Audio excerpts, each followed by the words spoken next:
প্রিয় দর্শক শ্রোতা, আসসালামু আলাইকুম এবং অফুরন্ত শুভকামনা সবার জন্য। জ্বালানি ও খনিজ সম্পদ মন্ত্রণালয়ের নির্বাহী ম্যাজিস্ট্রেট মিল্টন রয় সেই সাংবাদিকের আগ্নেয়াস্ত্রের লাইসেন্স পরীক্ষা করলেন এবং তাকে যেতে দিলেন, অর্থাৎ তার বিরুদ্ধে কোনো অ্যাকশন নিলেন না। প্রিয় দর্শক শ্রোতা, কথা বলছিলাম গত পরশুদিন ঢাকার আসাদ গেইটে সোনার বাংলা ফিলিং স্টেশনে বা পেট্রোল পাম্পে যেই ঘটনাটি ঘটে গেল সেই বিষয়ে। তো আপাত দৃষ্টিতে মনে হতে পারে এটি একটি তুচ্ছ বিষয়, কিন্তু আমার কাছে আসলে এটি একটি বড় বিষয় মনে হয়েছে। একজন সাংবাদিক ফিলিং স্টেশনে গ্যাস নিতে গিয়ে তার গাড়ির জন্যে পিস্তল বের করেছেন সেই ফিলিং স্টেশনে কাজ করা এক কর্মীর উপর, যিনি গ্যাস বিতরণ করেন। একটা ডিসপেন্সার হাতে অনেকে দাঁড়িয়ে থাকেন, আমরা দেখি গাড়িতে গ্যাস ঢুকান বা জ্বালানি ঢুকান।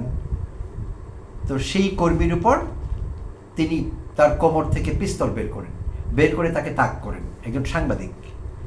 আর সেই দৃশ্য সঙ্গে সঙ্গে ভিডিও হয়ে যায় এবং সামাজিক যোগাযোগ মাধ্যমে ছড়িয়ে পড়ে। এখন তো এরকমই হয়, দেরি হয় না। তো একজন সাংবাদিক এই কাজটি করেছেন ছোট্ট বিষয়ে, গাড়িতে গ্যাস নিতে গিয়ে ফিলিং স্টেশনের কর্মচারীর সঙ্গে তর্ক বিতর্ক, এক পর্যায়ে পিস্তল বের করে তাকে হুমকি দেন। এবং ইন্টারেস্টিংলি সেই মুহূর্তে সেখানে উপস্থিত ছিলেন জ্বালানি ও খনিজ সম্পদ মন্ত্রণালয়ের নির্বাহী ম্যাজিস্ট্রেট মিল্টন রয়। তো তিনি যখন পিস্তল খুলে পিস্তল উঁচিয়ে হুমকি দেন, তখন জনতা সেখানে অনেক তাকে ঘেরাও করে ফেলেন। পুলিশও উপস্থিত হন, সেখানে পুলিশ সদস্যরা থাকেন এবং ম্যাজিস্ট্রেট সকলের উপস্থিতিতে সেই সাংবাদিকের আগ্নেয়াস্ত্রের লাইসেন্স পরীক্ষা করে লাইসেন্স ঠিকঠাক পান। যেই আগ্নেয়াস্ত্রটি যেটি দিয়ে তিনি হুমকি দিয়েছিলেন সেই ফিলিং স্টেশনের কর্মচারীকে, সেটি বৈধ, সেটি লাইসেন্স আছে। তাই ম্যাজিস্ট্রেট তাকে যেতে দিয়েছেন, আর কোনো সমস্যা হয়নি তার। সুপ্রিয় দর্শক শ্রোতা, আমরা ভেবেছিলাম যে শেখ হাসিনা মুক্ত বাংলাদেশে এরকম ঘটবে না। ছোট ছোট বিষয়ে কেউ পকেট থেকে, কোমর থেকে, ব্যাগ থেকে আগ্নেয়াস্ত্র বের করবে না এবং করে কেউ কাউকে হুমকি দেবে না। আমরা হুমকি ধমকি মুক্ত একটি বাংলাদেশ দেখতে চেয়েছিলাম, আশা করেছিলাম এমন একটি বাংলাদেশ পাবো, কিন্তু পাইনি আসলে। তো ঘটনাটি একটু ডিটেইলে জেনে নিই কী হয়েছিল আসলে। তো সেই আসাদ গেইটের সোনার বাংলা ফিলিং স্টেশনে লম্বা লাইন ছিল, লোকেরা লাইন ধরে গ্যাস নিচ্ছিলেন। আমরা জানি ইরান যুদ্ধের কারণে বাংলাদেশে এখন ফিলিং স্টেশনগুলোতে যারা গ্যাস বা জ্বালানি নিতে যান, সেই সব ড্রাইভার বা গাড়ি ব্যবহারকারীর এক ধরনের রেশনিংয়ের মধ্য দিয়ে যেতে হচ্ছে। অর্থাৎ তারা কতটুকু তেল নেবেন বা গ্যাস নেবেন, কতটুকু জ্বালানি নেবেন, সেটি সরকার ঠিক করে দিয়েছে। কারণ এই মুহূর্তে জ্বালানি সংকট চলছে, হরমুজ প্রণালী দিয়ে কোনো জাহাজ পারাপার হচ্ছে না। আমাদের একটি ডিজেলের জাহাজ কোনো রকমে পার হয়ে চট্টগ্রাম অবধি এসে পৌঁছেছে, বাকি বেশ কয়েকটি আটকা আছে, আসবে কিনা আমরা জানি না। বিশ্বব্যাপী জ্বালানি সংকট এবং বড় হুমকি আছে সামনে। তো এই পরিস্থিতিতে সরকার রেশনিংয়ের ব্যবস্থা করেছে, অর্থাৎ নির্দিষ্ট করে দিয়েছে কে কতটুকু গ্যাস পাবেন। যেমন মোটরসাইকেল পাবে 2 লিটার, কার পাবে 10 লিটার, এসইউভি বা মাইক্রোবাস পাবে 20 থেকে 25 লিটার। তো সেই সাংবাদিক, যিনি তার নাম হলো সৈয়দ মাহমুদুল ইল্লা, তিনি কাজ করেন নিউজ 24-এর জন্যে। আর নিউজ 24 বসুন্ধরা গ্রুপের একটি নিউজ চ্যানেল।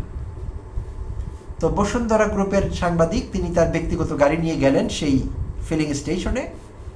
যথারীতি তার গাড়িতে সেই যিনি কাজ করেন গ্যাস অ্যাটেন্ডেন্ট, তিনি গ্যাস দিচ্ছিলেন। তো রেশনিং যেহেতু আছে, তার ছোট গাড়ি, তাকে 1500 টাকার গ্যাস দেওয়া হয়। তিনি আরও চান, তার ট্যাঙ্ক ফুল করে দিতে বলেন। সেই কর্মচারী অস্বীকার করেন, তিনি বলেন দেয়া যাবে না, নিয়ম আছে। তখন কথা কাটাকাটির এক পর্যায়ে সাংবাদিক পিস্তল বের করে তাকে হুমকি দেন। তো এখন কথা হলো, সেই সাংবাদিক পিস্তল, আমরা যতটুকু জানলাম তার পিস্তলটি বৈধ, লাইসেন্স আছে। তিনি পিস্তলটি পেলেন কিভাবে? কোনো একটি নিউজ চ্যানেলের সংবাদ পাঠ করেন কিংবা রিপোর্টার, তার কি একটি পিস্তল থাকবার কথা, একটি আগ্নেয়াস্ত্র থাকবার কথা? তিনি কি সেটি এন্টাইটলড একটি আগ্নেয়াস্ত্রের লাইসেন্স পাওয়ার জন্য? এই বিষয়টি খতিয়ে দেখা দরকার প্রথমত। আর দ্বিতীয়ত, কারো যদি আগ্নেয়াস্ত্রের লাইসেন্সও থাকে, তিনি কি যেখানে সেখানে জনসাধারণের উপর সে আগ্নেয়াস্ত্র নিয়ে চড়াও হতে পারবেন? সেটি দিয়ে কাউকে হুমকি দিতে পারবেন? তাহলে যে কেউ তো যে কাউকে আগ্নেয়াস্ত্র দেখি হুমকি দিতে পারে। পুলিশ বা ম্যাজিস্ট্রেট এসে বলবে দেখি আপনার লাইসেন্স আছে কিনা আগ্নেয়াস্ত্রের, লাইসেন্স পাওয়া গেল তো তাকে ছেড়ে দিতে হবে। বিষয়টি কি এই? তো ম্যাজিস্ট্রেট এই কেমন বিচার করলেন? আমরা জানলাম যে ম্যাজিস্ট্রেট বলেছেন এটি মীমাংসা হয়ে গেছে, আমি পরীক্ষা করে দেখেছি তার লাইসেন্স আছে, তাই মীমাংসা হয়ে গেছে, আর বেশি দূর এগোয়নি বিষয়টি। তো প্রথম আলো এই নিউজটি রিপোর্ট করেছিল গতকাল। হেডলাইন ছিল পাম্পে তেল নিতে গিয়ে আগ্নেয়াস্ত্র বের করলেন তিনি। তো পুরো রিপোর্টটি এখানে আছে, আর রিপোর্টের শেষে কতগুলো কমেন্টস আছে। দেখি পাবলিক রিয়াকশনস কি, জনগণ এই বিষয়টিকে কিভাবে দেখছেন। তো 13টি কমেন্ট এখানে দেখতে পাচ্ছি, সবগুলো পড়ব না, কয়েকটি কমেন্ট আপনাদের সঙ্গে শেয়ার করতে চাইছি। প্রিয় দর্শক শ্রোতা, ধৈর্য রাখবার জন্য আগাম ধন্যবাদ জানাচ্ছি আপনাদের। মোহাম্মদ আমিনুর রহমান বলছেন কি সাংঘাতিক। পারভেজ সাজ্জাদ বলছেন বুঝলাম না, এভাবেও কি মীমাংসা হয়? তার বিরুদ্ধে অ্যাটেম্প টু মার্ডারের কেস দেওয়া যেতে পারে। আচ্ছা। আননেমড ইউজার বলছেন সাংবাদিক নিশ্চয়ই খুব ভালো করে জানেন যে তেল কতটুকু দেয়া যাবে, সেই ব্যাপারে পরিষ্কার দিক নির্দেশনা দেয়া আছে। প্রথমত সে সেটা মানতে চাইছে না, দ্বিতীয়ত নিয়ম ভাঙার জন্য সে অস্ত্র দিয়ে হুমকি দিচ্ছে।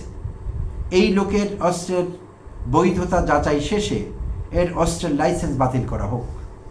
অস্ত্র দেওয়ার উদ্দেশ্য আত্মরক্ষা হতে পারে, অন্যকে আইন ভাঙতে বাধ্য করা হতে পারে না। নজরুল ইসলাম কমেন্ট করেছেন কিরকম মীমাংসা? আইন অনুযায়ী অস্ত্র নিয়ে তেরে আসার জন্য তাকে গ্রেপ্তার করা উচিত। বরগুনা ঘাট@gmail.com। এভাবে অস্ত্র প্রদর্শন লাইসেন্সড হলেও শাস্তিযোগ্য অপরাধের শামিল। তারপর তার চাহিদা ও ফুল ট্যাঙ্ক ছিল অবৈধ। এখনো তো অভাব শুরুই হয় নাই, তাতে এই অবস্থা। মফিজ কমেন্ট করেছেন অস্ত্র প্রদর্শন করে হুমকি দেওয়া কি অপরাধ নয়? ওই সাংবাদিককে আইনের আওতায় আনা হোক, ফাইজ উদ্দিন কমেন্ট করেছেন। মোহাম্মদ বিলাল আকন কমেন্ট করেছেন চমৎকার বিচার, সে একজনকে খুন করতে চাইল আর তার লাইসেন্স পরীক্ষা করে তাকে ছেড়ে দেওয়া হলো। একটি লাইসেন্স থাকলেই আমি যে কাউকে হত্যা করতে পারবো অথবা হত্যার হুমকি দিতে পারবো। সুপ্রিয় দর্শক শ্রোতা, এই রিয়াকশনগুলো জনগণের। তো জনগণ হিসেবে আমাদেরও তো রিয়াকশন আছে। এখন কথা হলো সেই সাংবাদিক এত সাহস কোথায় পেলেন? এটি তো সাহসের পর্যায়ে সীমাবদ্ধ ছিল না, দুঃসাহস দেখিয়েছেন তিনি। আর সম্ভবত তিনি সেটি দেখাতে পেরেছেন বসুন্ধরা গ্রুপের নিউজ 24-এ কাজ করেন বলে। অন্য মিডিয়ার সাংবাদিক হলে এই সাহস দেখাতেন কিনা আমার যথেষ্ট সন্দেহ আছে। আর বসুন্ধরা গ্রুপের সাংবাদিক তার সাহস একটু বেশিই থাকবে, এটি তো জানা কথা। তো সেই ম্যাজিস্ট্রেট সাহেবের প্রতি বিনীত প্রশ্ন, মিল্টন রয়, এইটি কি যথেষ্ট? প্রকাশ্য দিবালোকে অসংখ্য লোকের সামনে আইন ভাঙতে বাধ্য করার চেষ্টা করা হয়েছিল।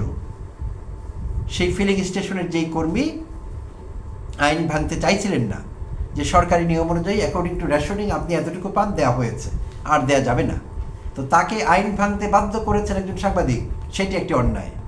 দ্বিতীয়ত সেই কাজটি করবার জন্য তাকে ভীতি প্রদর্শন, পিস্তল বের করে। তো এইটি কোনোভাবে এরকম মীমাংসা হতে পারে না। আপনি বললেন মীমাংসা হয়ে গেছে। মিস্টার মিল্টন রয়, এমন মীমাংসা কিন্তু শেখ হাসিনার আমলে হতো। আওয়ামী লীগের 15টি বছর আমরা এরকম মীমাংসা দেখেছি।